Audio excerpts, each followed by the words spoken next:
Okay.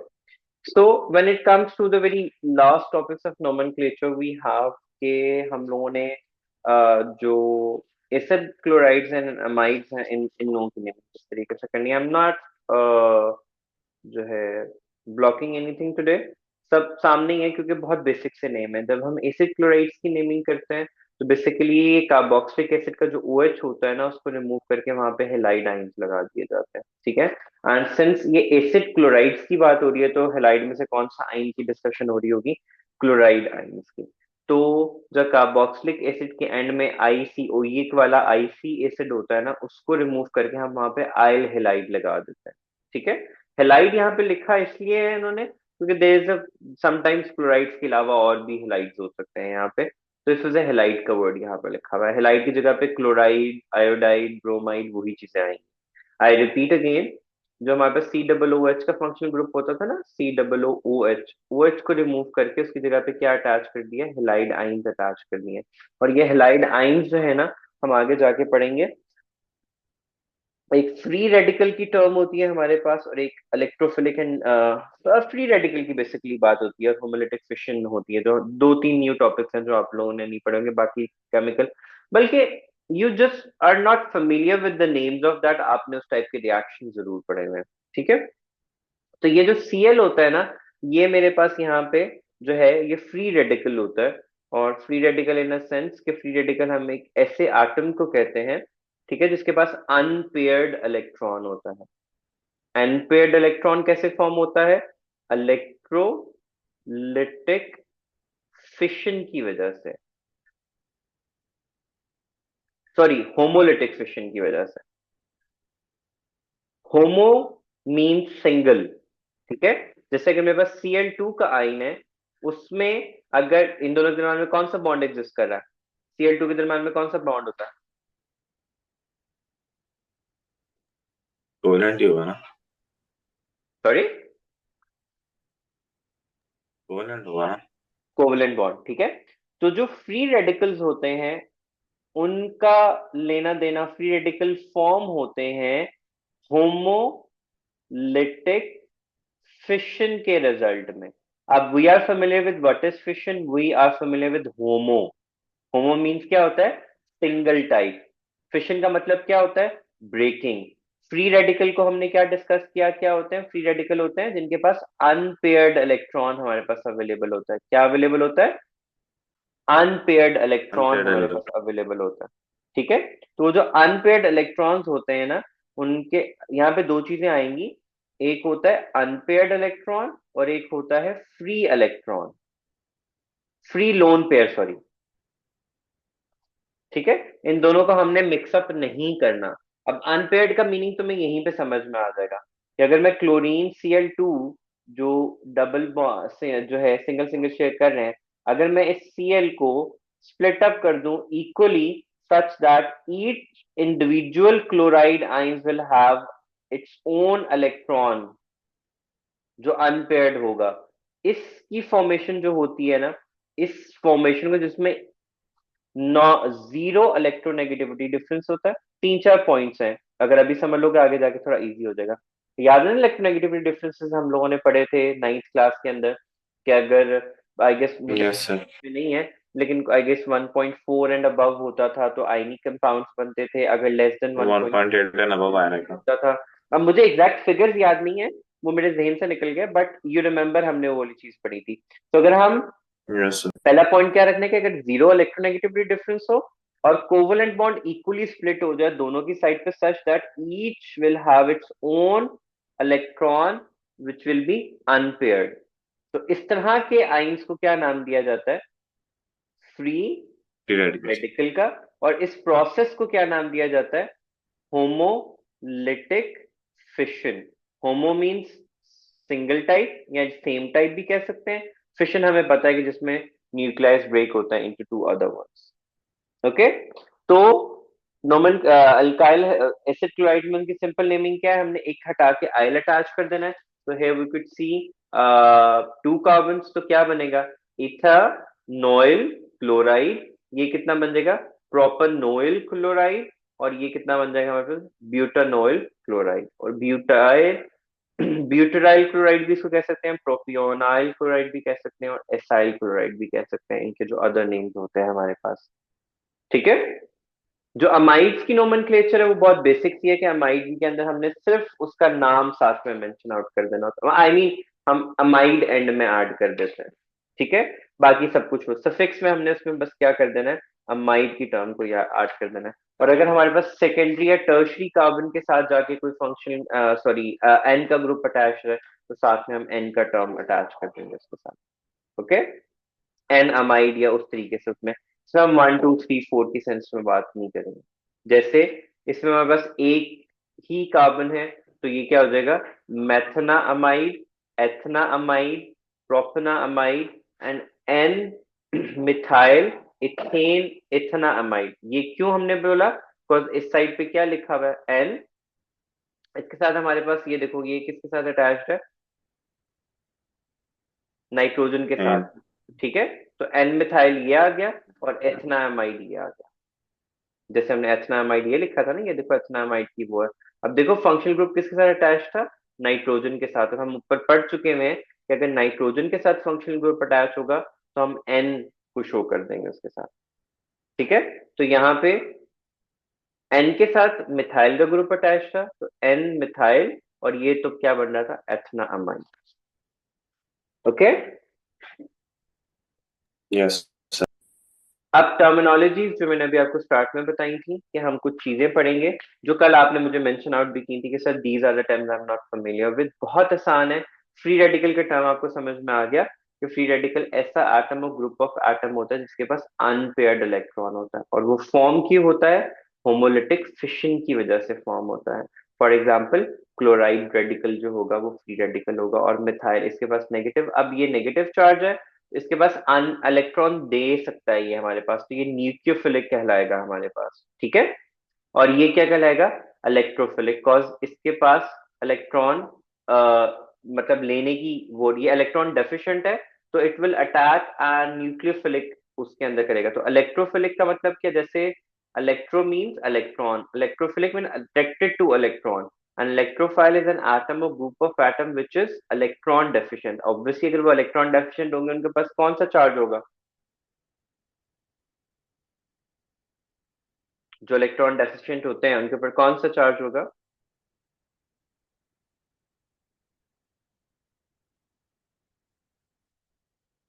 Hello, can you not hear me.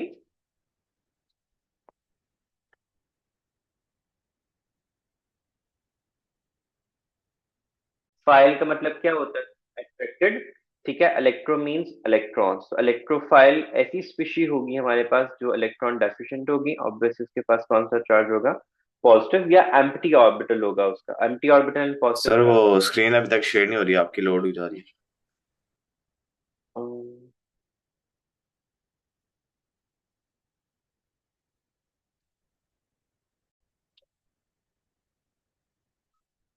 तो electrophile क्या होता है, इलेक्ट्रॉन डेफिशिएंट, उनके पास पॉजिटिव चार्ज होगा या उनका आउटर मोशन एम्प्टी होगा, दोनों के सेम ही मीनिंग होता है हमारे पास। जैसे CH3 पॉजिटिव, ये कौन सा ग्रुप होता है, अल्काइल ग्रुप होता है। ठीक है। और न्यूक्लियोफाइल कौन से होंगे, जो पॉजिटिव, जो इलेक्ट्रॉन जिनके पास सरप्लस इलेक्ट्रॉन्स होते हैं, उनके पास फ्री इलेक्ट्रॉन्स होते हैं, इलेक्ट्रॉन रिच होते हैं, they have lone pair of electron, या नेगेटिव चार्ज होता है, वो इजीली जो होते हैं वो so can easily donate electron to a electrophile। so nucleophile के पास क्या होता है, they are looking for a nucleus to give it to, मतलब जिसको वो दे सकें ये इलेक्ट्रॉन्स। और इलेक्ट्रोफाइल कौन से होते हैं, जो कि इलेक्ट्रॉन डेफिशिएंट होते हैं। इन दोनों के दरम्यान में क्या होते हैं, रिएक्शंस होते हैं। इसके बाद होमोलिटिक और heterolytic, as the name indicates, homolytic हम डिटेल में ऊपर कर चुके हैं। ये सेम टाइप ऑफ स्पीशी होती है हमारे पास, उसमें जीरो इलेक्ट्रोनेगेटिविटी डिफरेंस होता है और इक्वल स्प्लिट होता है कोवलेंट बॉन्ड, और ईच जो स्प्लिट अप होगा, each will have its own electron. ठीक है। In the form of unpaired electron, इसी अनपेयर्ड इलेक्ट्रॉन की वजह से it is known as free radical. Heterolytic में क्या है, मीनिंग सेम ही है, बस इसमें दो चीजें आएंगी, एक तो इसमें equal splitting of covalent bond हो रहा था, इसमें अनइक्वल होगा, और इसमें इलेक्ट्रोनेगेटिविटी डिफरेंस एग्जिस्ट कर रहा होगा हमारे पास। ठीक है। जैसे CH3Cl, अब इसमें एक क्या बन गया, न्यूक्लियोफाइल बन गया, और एक हमारे पास क्या बन गया, इलेक्ट्रोफाइल बन गया। तो हेट्रोलिटिक के अंदर कौन से दो पॉइंट्स याद रखने हैं? पहला, क्या अनइक्वल कोवलेंट बॉन्ड डिस्ट्रीब्यूशन होनी है, एंड सेकेंडली उसके पास इलेक्ट्रोनेगेटिविटी डिफरेंस होगा, और हेट्रोलिटिक फिशन की वजह से हमारे पास इलेक्ट्रोफाइल एंड न्यूक्लियोफाइल दोनों फॉर्म होते हैं। ओके। Yes sir. फिर टाइप्स ऑफ केमिकल रिएक्शंस में सबसे पहले कौन कौन सा आएगा हमारे पास? फ्री रेडिकल के आएंगे, इलेक्ट्रोफिलिक रिएक्शंस आएंगे, एलिमिनेशन रिएक्शन आएंगे, न्यूक्लियोफिलिक सब्स्टिट्यूशन रिएक्शन आएंगे, न्यूक्लियोफिलिक एडिशन रिएक्शन आएंगे। अब मुझे बताओ, नाम सुन के ही क्या समझ में आ रहा है? हमने सब्स्टिट्यूशन पढ़ा हुआ है। सब्स्टिट्यूशन का मतलब क्या होता है कि एक चीज रिमूव होगी, उसकी जगह पे आके सेकेंड चीज अटैच हो जाएगी। ठीक है। एडिशन का मतलब क्या होता है कि कुछ भी रिमूव नहीं होगा, सिर्फ उसकी जगह पे डबल बॉन्ड ब्रेक होके क्या हो जाएगा, एक चीज ऐड हो जाएगी। इलिमिनेशन का मतलब, एलिमिनेशन का मतलब क्या होता है कि एक कंप्लीट रिमूवल होगा हमारे पास एक मॉलिक्यूल का, और हमारे पास क्या बन जाएगा, डबल बॉन्ड की फॉर्मेशन हो जाएगी। ठीक है। ये कुछ टर्मिनोलॉजीज हैं, अगर आप इनसे फेमिलियराइज्ड हो तो इक्वेशन की समझ में आना आसान होता है। सब्स्टिट्यूशन में क्या होगा, एज यू कैन सी कि CH3 है, इसके साथ आगे CH, जो Cl है वो अटैच हो जाएगा और साथ में HCl बन जाएगा। Such reactions are known as substitution reactions of alkane. जो आपको याद होगा, आप लोगों ने अल्केन को only can give one type of reaction which is substitution reaction, और वो जिसको हम वो कहते थे टेट्राक्लोरोमीथेन, और वो बना लेते थे लोग CCl4 का आंसर था, each hydrogen is removed by a yes sir, chloride याद है। आयन, और वो रिमूवल होते हैं वहां से हमारे पास ना। तो वो वाली चीज हमारे पास आ जाती है। फिर इलेक्ट्रोफिलिक एडिशन रिएक्शन, इलेक्ट्रोफिलिक हम पहले ही पढ़ चुके हैं। एडिशन रिएक्शन मीन एक इलेक्ट्रॉन डेफिशिएंट जो होगा वो अटैच होगा उस पर आके। तो ये HBr क्या करे, ये नॉर्मली किस में होते हैं, अल्कीन्स के अंदर होते हैं। Such type of reaction are shown by alkene. उसमें क्या होगा, डबल बॉन्ड ब्रेक होके हमारे पास हाइड्रोजन और Br आके अटैच हो जाएगा। तो Br इलेक्ट्रॉन, मतलब जब ये इसकी हेट्रोलिटिक डिस्ट्रीब्यूशन होगी तो Br के ऊपर कौन सा चार्ज आएगा, नेगेटिव, और H के ऊपर कौन सा चार्ज आएगा, पॉजिटिव का। तो वो एक हमारे पास न्यूक्लियोफिलिक है, एक हमारे पास क्या होगा, इलेक्ट्रोफिलिक। तो इलेक्ट्रोफिलिक आके किसके साथ अटैच हो जाएगा, इसके साथ, और न्यूक्लियोफिलिक आके अटैच हो जाएगा H के साथ, आई मीन कार्बन के साथ। हमारे पास डबल बॉन्ड ब्रेक होते हैं इसके अंदर। एलिमिनेशन रिएक्शन के अंदर हमारे पास ये याद होगा, अल्कीन बनाने का प्रोसेस होता है। अल्कोहल से अल्कीन में आपने जाना हो तो एसिडिफाइड सोल्यूशन से उसको पास आउट करते हैं, वाटर का रिमूवल हो जाता है, हमारे पास साथ में क्या आ जाता है, अल्कोहल आ जाता है। और न्यूक्लियोफिलिक सब्स्टिट्यूशन रिएक्शन के अंदर क्या होगा, Na। अच्छा, ये वाला वो रिएक्शन है जो कल मैं ढूंढ रहा था ना कि कहाँ पे चला गया, वो रिएक्शन मुझे मिल ही नहीं रहा था। वो तो NaOH व्हेन रिएक्ट्स विद उसके साथ